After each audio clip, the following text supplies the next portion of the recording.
सय्यदना शफ़ीअना मौलाना मुहम्मद बारिक वसल्लम सलातो व सलाम अलैका या रसूलुल्लाह सल्लल्लाहु तआला अलैहि वसल्लम। बड़ी ही देर से आप हज़रात नातो मनक़बत के अशार समाअत कर रहे हैं माशाअल्लाह। एक से एक बढ़कर इलाहाबाद की सरज़मीन का गुल चमकता दमकता महकता नज़र आ रहा था। आप हज़रात सुन रहे थे। अब टांडा के सूखे मुरझाए हुए इस गुलाब को भी एक थोड़ी सी मोहलत दीजिए और थोड़ा सा बर्दाश्त करिए और अपनी मोहब्बतों का पानी डाल दीजिए ताकि ये मुरझाया हुआ गुल भी थोड़ा सा इन गुलाबों की तरह खिलता हुआ नजर आए, है ना। माशाअल्लाह। और काफ़ी देर से आप हज़रात सुन रहे थे। हमारे असगर भाई की मोहब्बतें हैं, ये सारे लोग मोहब्बत में आए हैं, मैं भी मोहब्बत ही में फंसा हूँ, है ना। कोई बात नहीं, खैर जो ज़्यादा करीब होता है उसका हिस्सा ज़्यादा देर में आता है। बैर के अल्लाह ताला आप लोगों की मोहब्बतों को सलामत रखे। हमारे मौलाना आफ्ताब साहब कह रहे थे हमारा नंबर आई है कि नहीं है, लेकिन अल्लाह का शुक्र है आ गया उनका नंबर, और मुझे तो मालूम ही था कि मख्ता मैं ही हूँ। बहर कह एक मतला और दो तीन शेर जनाब असगर रज़ा साहब की फरमाइश है, पढ़ता हूँ। उसके बाद मुख्तसर मिलाद पढ़कर इंशाअल्लाह सलातो सलाम। मुझे मालूम है कि न जाने क्या क्या आपके पेट में हो रहा होगा इस वक्त, और लोगों के भी, और ज़रूरत भी है, वक्त ज़्यादा हो रहा है। मतलब पेश खिदमत मुलादा फरमाए सद्दाम भाई, मुलादा करिए। न जीना याद आता है, न मरना याद आता है। हालांकि मैं नया कलाम पढ़ना चाह रहा था, लेकिन चूंकि असगर भाई की फरमाइश हो गई तो मैं फरमाइश की तामील कर लेता हूँ, उसकी तकमील कर लेता हूँ, है ना। न जीना याद आता है, न मरना याद आता है। न जीना याद आता है, न मरना याद आता है। न जीना याद आता है, न मरना याद आता है। न जीना याद आता है, न मरना याद आता है। अगर कुछ याद आता है, मदीना याद आता है। अगर कुछ याद आता है, मदीना याद आता है। अगर कुछ याद आता है, मदीना याद आता है। और जनाजा करबला में हुरमला के तीर का निकला। जनाजा करबला में हुरमला के तीर का निकला। कि जनाजा करबला में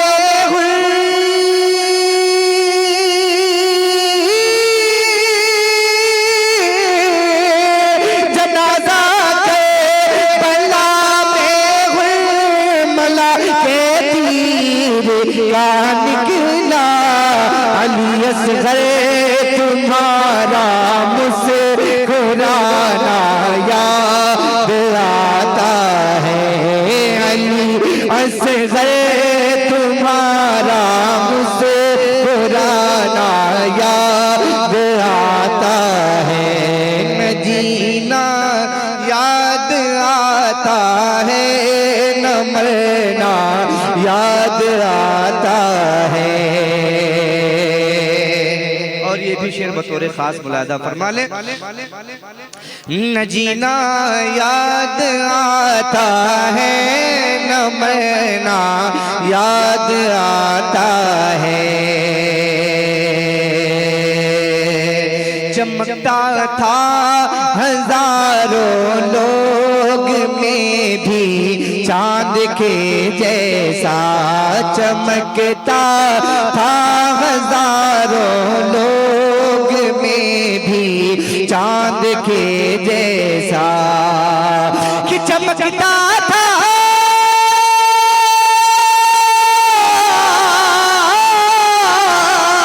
चमकता था हजारों लोग में भी चांद के जैसा।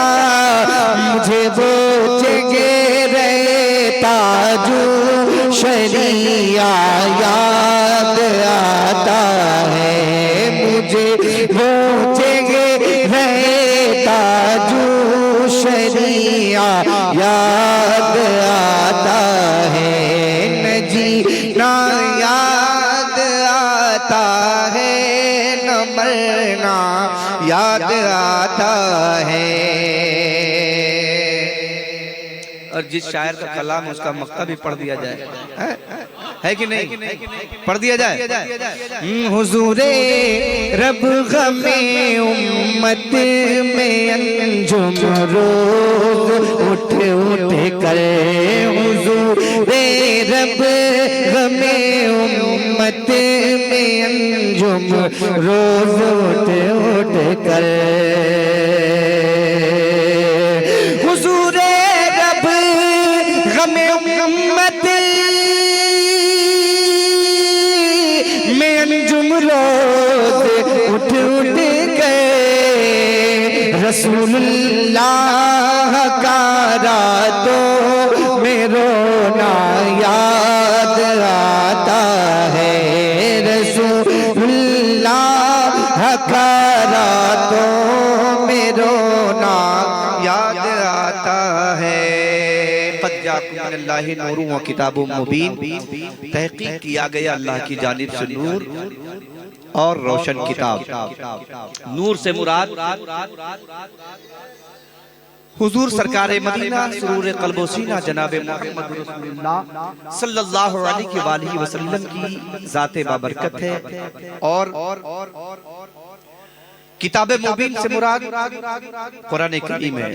जब अल्लाह तबारक व तआला ने इरादा फरमाया कि वो जाना जाए, पहचाना जाए, उसको उसकी रुबूबियत हासिल हो, उसकी मारिफत हासिल हो, तो रब्बे कायनात ने अपनी मारिफत बंदों तक पहुंचाने के लिए एक वसीला बनाया। उस वसीले का नाम मोहम्मद रसूलुल्लाह सल्लल्लाहु अलैहि वसल्लम है।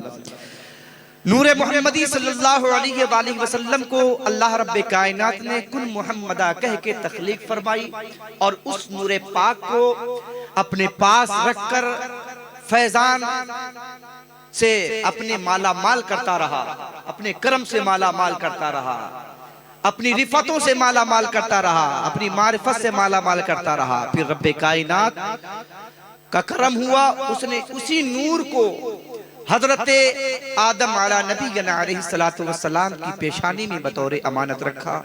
और वो नूर हजरत आदम अलैहिस्सलातु वस्सलाम से मुंतकिल होता हुआ 1,24,000 कमोबेश अंबिया किराम से होता हुआ पाक सुल्बों से, पाक पुश्तों से अल्लाह के हबीब अलैहिस्सलातु वस्सलाम का वो नूरे पाक जनाबे हजरत अब्दुल मुत्तलिब के घर में तशरीफ लाया, इज्जत बख्शी उस खानदान को। और उसके बाद वो नूर मुबारक हजरत अब्दुल्ला की पेशानी में तशरीफ फरमा हुआ।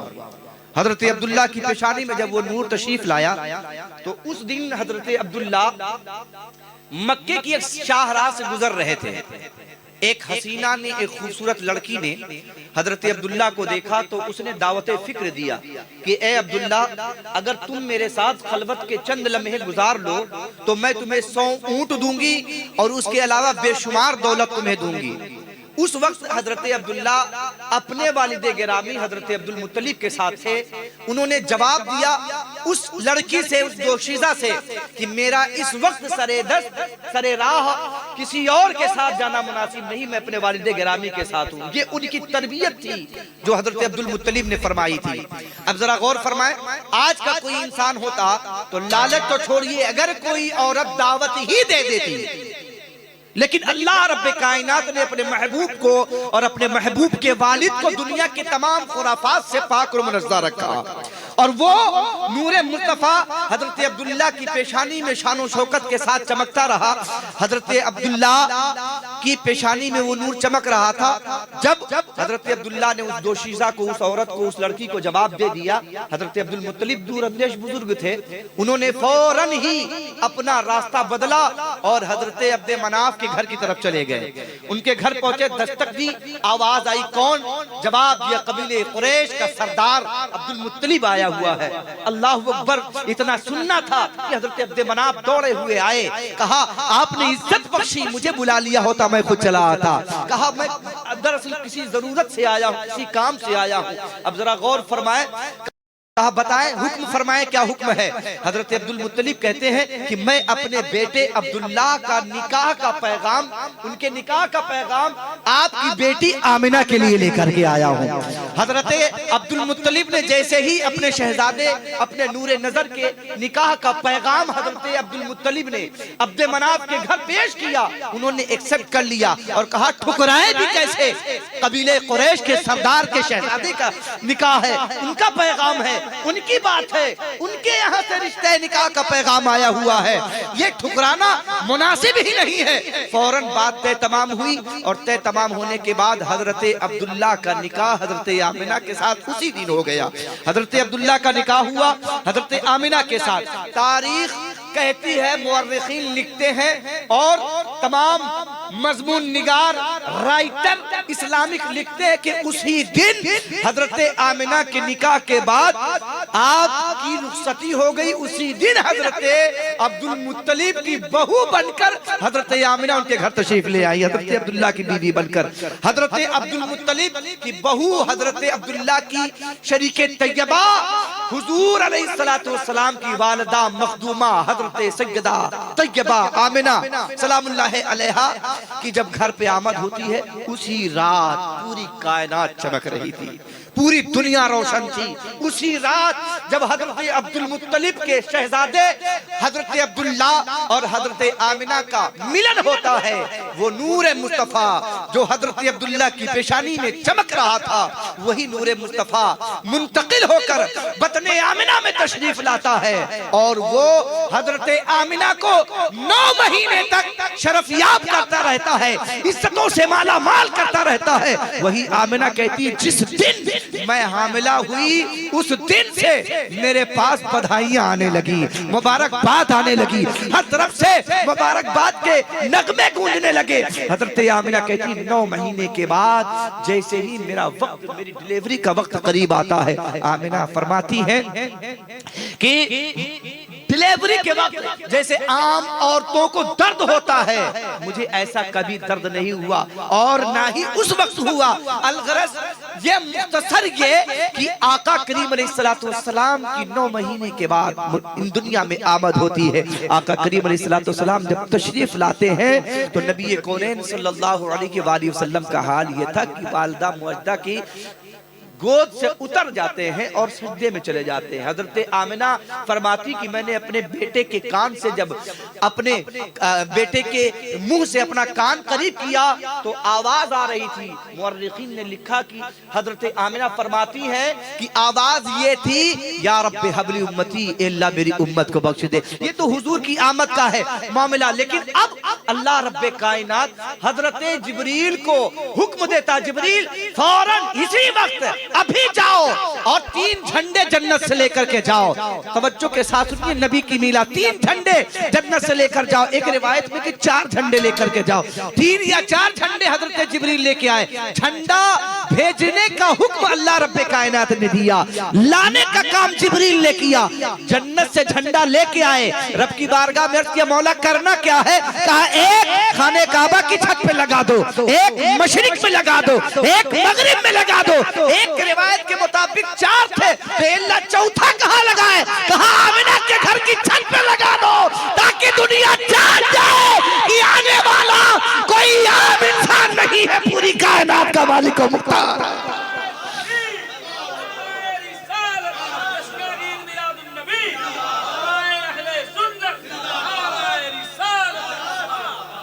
हजरत आमिना के घर की छत पर झंडा लगवाया रब्बे कायनात ने। तो झंडा लगाना ये जिब्रील अलैहिस्सलाम की सुन्नत है और लगवाना रब्बुल आलमीन की सुन्नत है। तो हम रब की भी सुन्नत अदा करते हैं अल्हम्दुलिल्लाह, और हम फरिश्तों की भी सुन्नत अदा करते हैं। इसीलिए हमें अहले सुन्नत कहते हैं, इसीलिए हम अहले सुन्नत कहे जाते हैं, इसीलिए हमारा नाम अहले सुन्नत रखा गया है। हमारा ईमान अल्लाह पर है, इसलिए हम अल्लाह का हुक्म मानते हैं। हमारा ईमान फरिश्तों पर है, इसलिए हम फरिश्तों का तरीका भी अपना लेते हैं।